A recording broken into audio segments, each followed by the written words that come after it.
Hi guys, welcome back to another week of Game Things.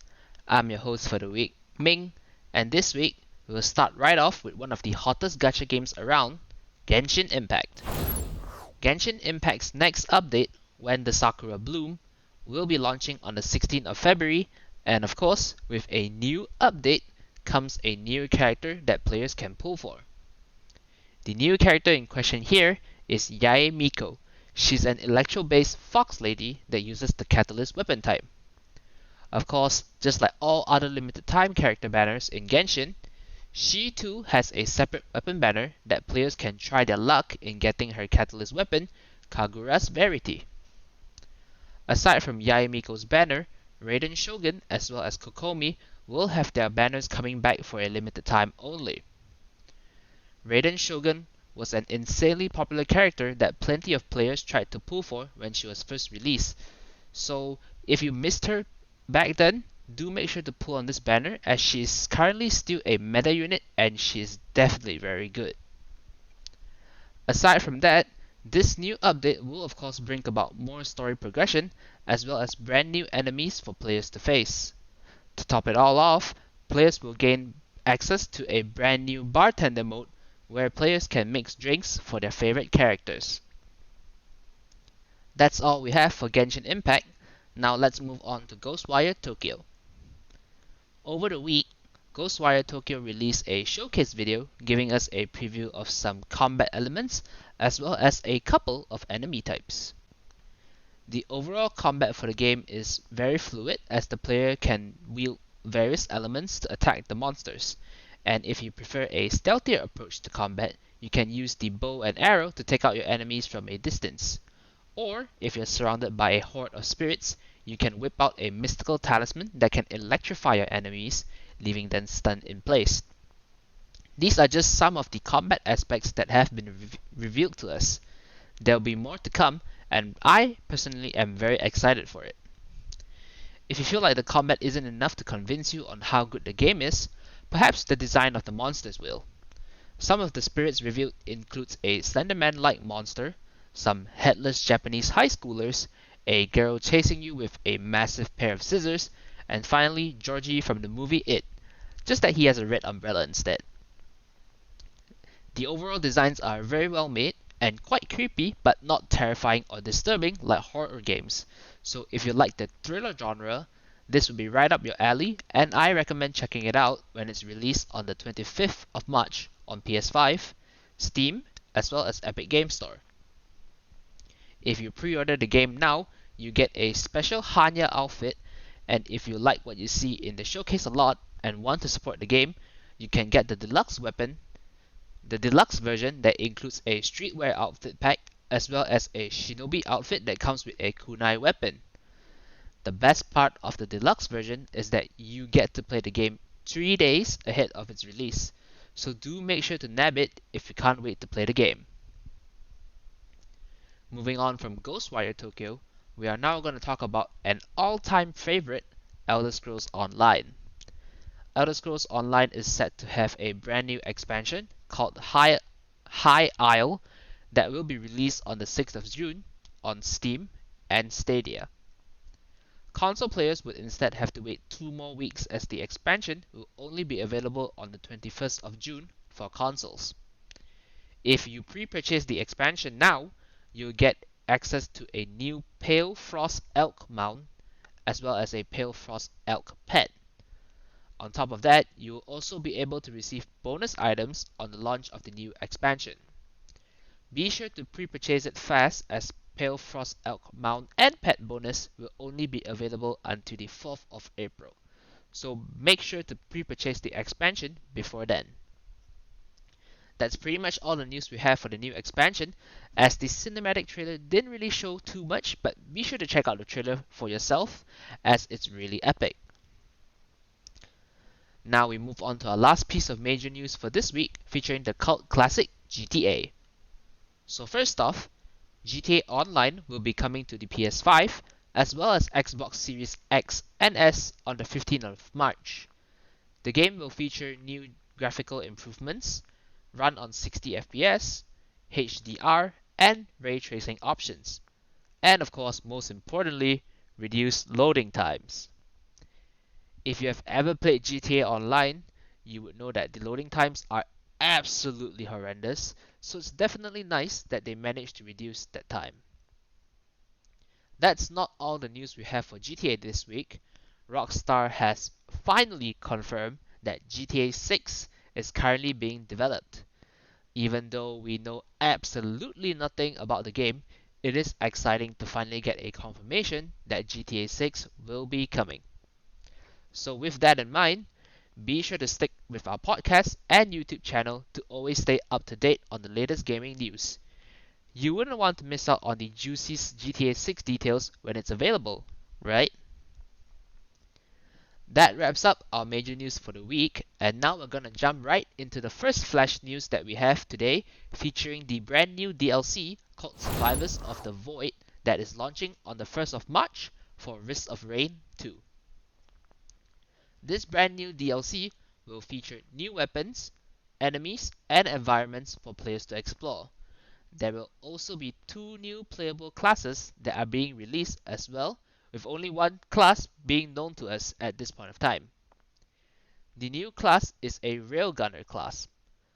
Like most railguns in other games, this class is meant to be a long-range single-target DPS that blows up your enemies.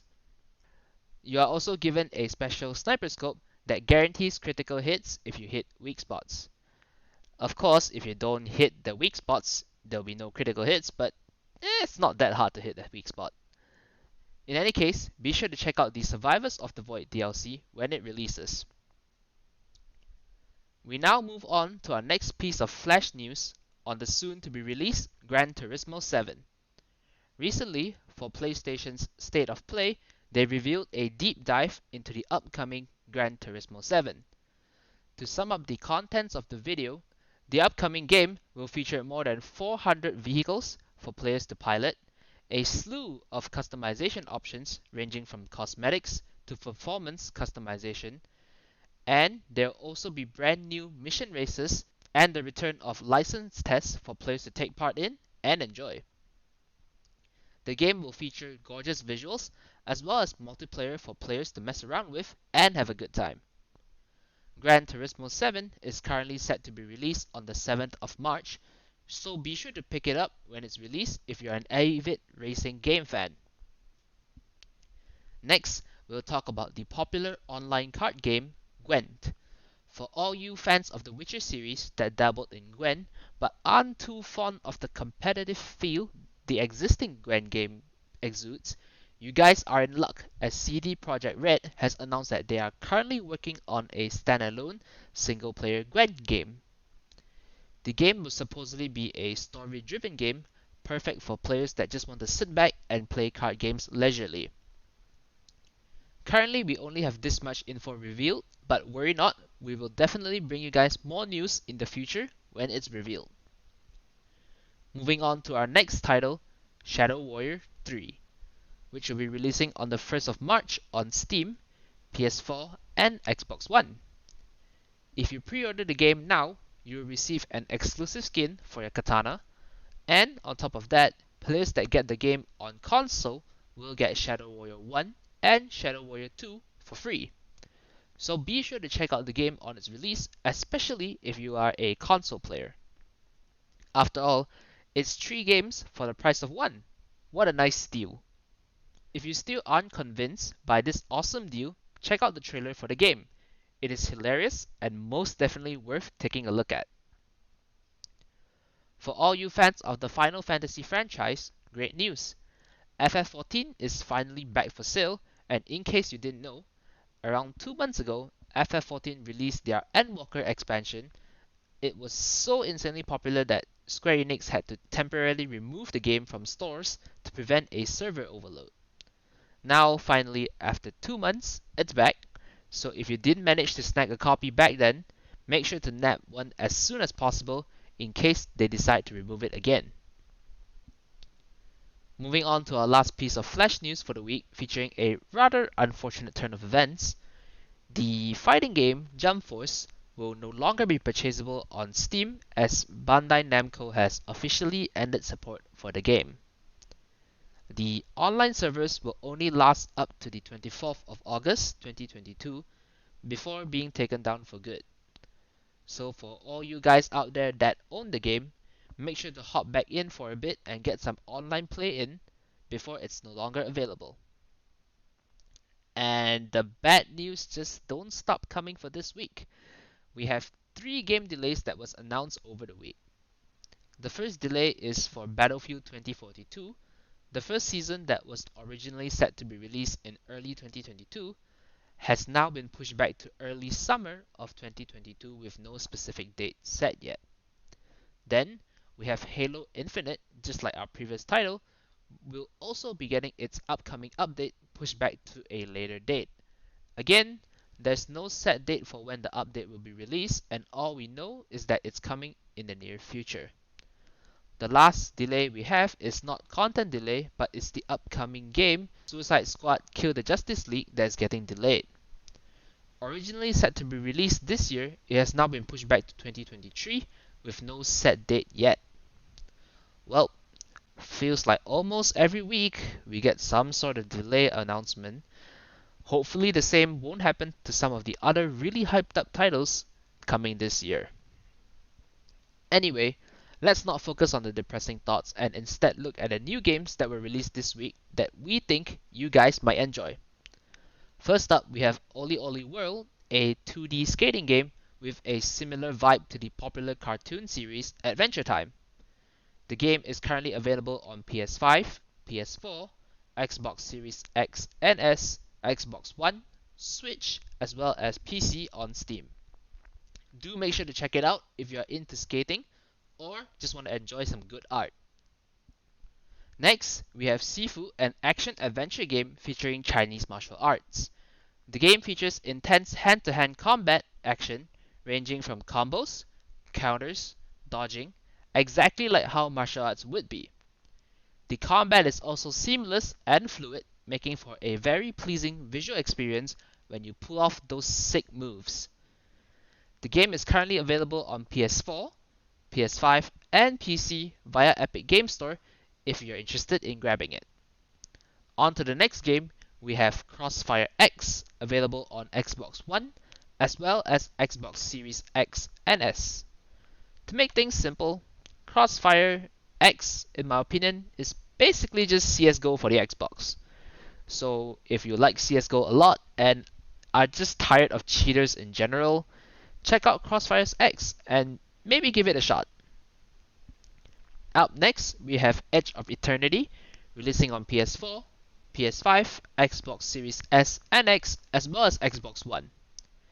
Edge of Eternity, which was funded through Kickstarter, is an open-world RPG game that features time-based combat.